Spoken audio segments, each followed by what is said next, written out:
Hey guys, what's up? It's Stephanie. I have another video for you guys today. Hopefully you enjoy this video. And in the video today, I'm going to be discussing my personal experience interviewing for PA schools, the 2 years that I applied. Also, I'll be talking about the mistakes I made. Hopefully this helps you to not make the same mistakes as I did because they were pretty bad. So hopefully you learn from my experience not to do the same mistakes. So if you're interested, keep watching. And I also wanted to thank you guys for being so amazing, my subscribers. You guys are awesome. Also the individuals who have been leaving comments below. They motivate me, like I've said before, to keep making video for you guys. So hopefully you enjoy this video. If you like this video, give it a thumbs up. If you just like my videos, if you're a new viewer, make sure you subscribe to my channel. I'll try to make these videos as much as possible whenever I'm available. I start PA school in August, so I'll try to make a lot of videos before I start PA school because I know once I start PA school, I'll be pretty busy. Alright guys, thanks for watching my videos and I'll talk to you guys soon. Bye.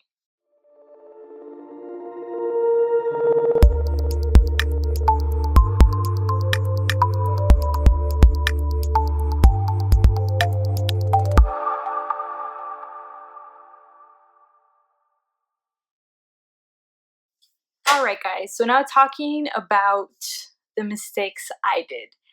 This video is probably going to be a little bit shorter than my usual videos, so hopefully you enjoy and like I said, you learn from my mistakes. So from the previous 2 years that I applied, I had a total of 4 interviews. I would say 2 of my interviews were not very good, which may have resulted in me not getting accepted. Of course, possibly other things also like my GPA, etc. But interviewing and your interview, how you present yourself, is very important. So I would say my first experience that I am going to tell you guys is the first interview that I had. I arrived late. Yes, I know it's horrible. I arrived late to the interview. I couldn't find the location of where the interviews were going to be at. So the school was pretty large, and first off, I had trouble finding parking. Once I parked, I couldn't find the building, and for some reason it had said that we didn't have to be there by 7:45. I'm sorry, once again, I'm not blaming the school because it was my fault, but we didn't have to be there by 7:45. That's what I thought, but it said at 7:30 it was optional to be at the location, so I thought I'll probably make it by 7:45. I don't have to be there until 7:45. So I started, like I said, I couldn't find parking. Once I did find parking, I couldn't find the location of the area. So I was probably 15 minutes late. I got there around, I think it was 7:42, 7:43, and they had already started. So whenever it says it's optional, just make sure you're always there. It's something that I learned.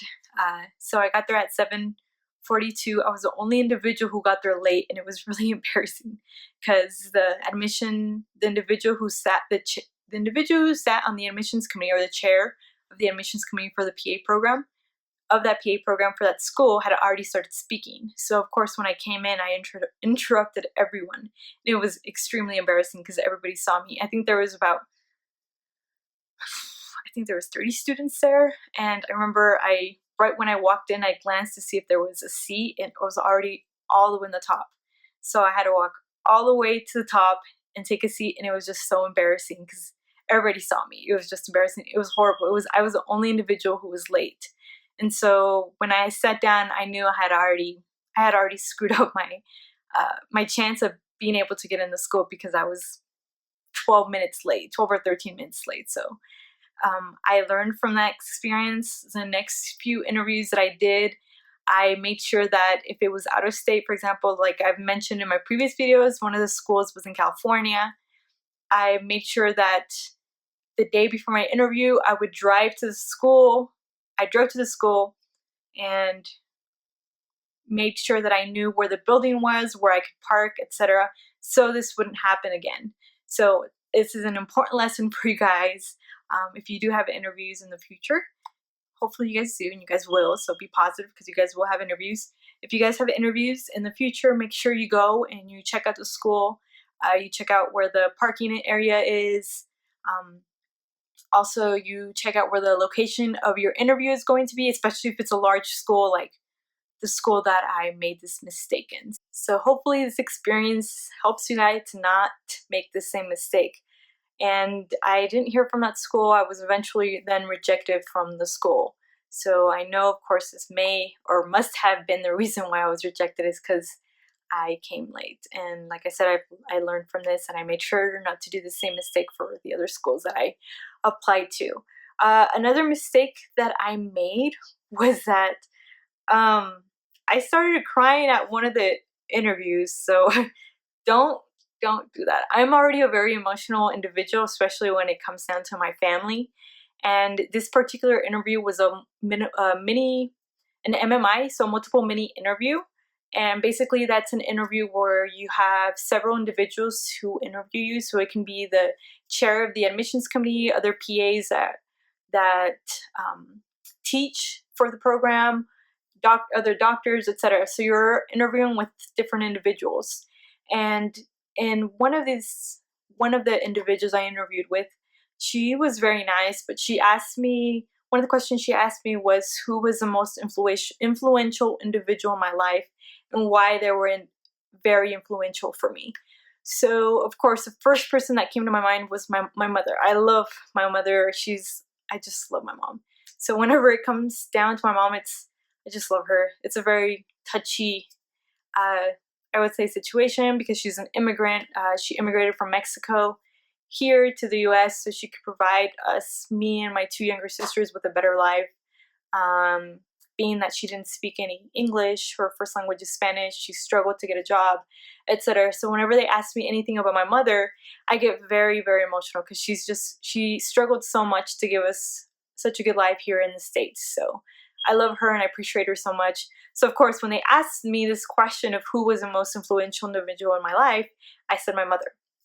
And so when they asked me why my mother, I started going into details of how she had immigrated from Mexico, like I said, to the US, how she had to learn English, being that she did not know any English at all, and how she worked so much for us, etc. And how she's just this strong individual who I aspire to be in the future, and a fantastic mother who I aspire to be. So of course I started talking about her, and then when I started going into all these details, I started crying. I could not stop myself.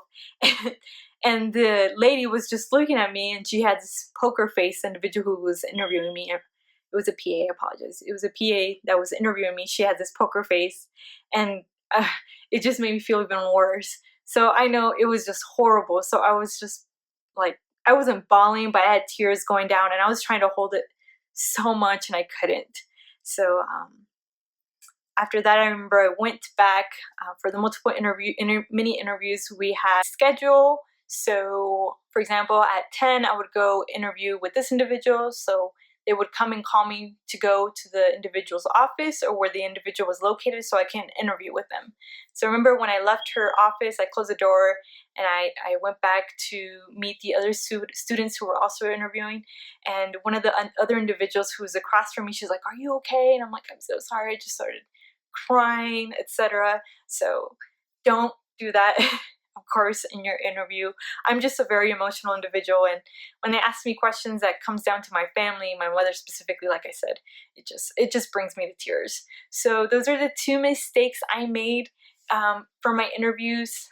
Hopefully you guys don't do the same mistakes. So like I said, always arrive early to your schools.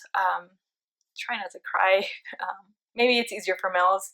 I know for me it's just and then on top of that, I was just really nervous, so that just made it worse. So you know, if you're a very emotional individual like I am, just make sure you practice over and over again. That question, I had studied for it, but it caught me off guard. Like I said, it just got me really nervous. So the more prepared you are for your interview, the better. So hopefully these experiences help you guys. Like I said, arrive early always. If you can, even an hour before. I know The other interviews that I had, I arrived an hour before and I just sat there in the car just waiting, because it was something I wanted so much, and being that I had to learn from my previous experiences that were horrible, what not to do, I made sure that I arrived early. So arrive early and prepare yourself as much as you can so this doesn't happen for you guys. Alright guys, and like I said, once again, thank you so much for watching my videos. I hope my videos motivate you guys and inspire you guys, and also serve as an experience for you guys. I know the CASP application opened up already, so most of you have already maybe started submitting your school applications to PA schools. So, and if you have, awesome. Interviews are going to be coming in. Just be patient. I know when I applied, I was refreshing my email over and over again to see if I got any interviews. Alright guys, well, thanks for watching my videos. Like I said, if you like this video, give it a thumbs up. If you have any questions, feel free to email me via mail. I have my email listed below. Instagram, if you guys have Instagram, send me a message through Instagram. And if not, just comment below and I'll answer you guys, okay? Well, thanks for watching my video, guys. Talk to you guys later.